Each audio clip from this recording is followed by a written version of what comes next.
Kain tayo mga idol, ang ulam ko ay sardinas. Ito yung sardinas, ito yung palagi namin kinakain nung sundalo pa ako. Kaya namimiss ko pa rin yung ulam namin dati. Dahil pag sundalo ka, ay palagi talaga sardinas yung pagkain. Siyempre, kung sa bundok ka, wala kang ibang pagkain doon kundi mga sardinas, corned beef, mga ganyan. Kaya ngayon, ay lagi ko siya namimiss yung mga pagkain na ganon, yung mga sardinas. Dahil siyang sardinas, napakasarap siya. Lalong-lalo kung lagyan mo ng kalamansi, sibuyas, kamatis. Yan, ganun lang yung simple na pagluto ay paglagay ng ricados ng sardinas. Kaya napakasarap mga idol. Kaya kahit din mga idol, baka gusto nyo ako samahan. Kasi nag-iisa lang ako mga idol, wala akong kasama. Kaya kung ikaw mga idol kumakain ng sardinas, ay baka gusto mo ko samahan dito, lilibre kita, pero sardinas ang ulam natin. Pero masarap ang sardinas, kaya huwag ka mag-alala. Dahil ito ay napakasarap na pagkain ng mga Pilipino. Huwag ka lang maging marte. Kasi sa panahon ngayon, mga idol, bawal na maarte. Dapat, kung anong meron, dapat kumain ka. Kasi, ang mga taong maarte, sila yung mga mataas ang pride. O sila yung mukhang mayaman. Kasi tayo mga idol, hindi mo tayo mukhang mayaman. Tayo ay naghihirap lang mga idol.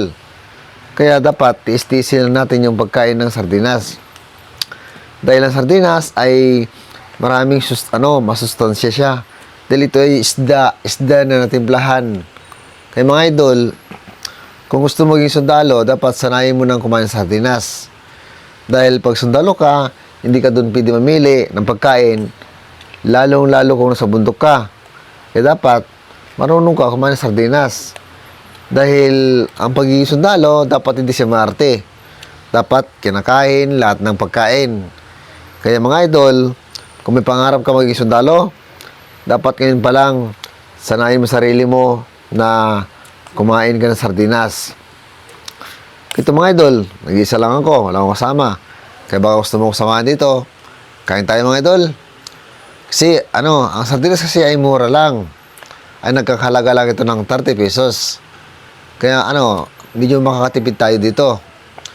Kaya kung bibili ka kasi ng isda, ang isda kasi nakapakamahal. Kaya magsardinas ka na lang dahil mura lang mga idol. Timplado na yan. O, di ba? Saan ka pa? Napakasimple na pagkain lang mga idol.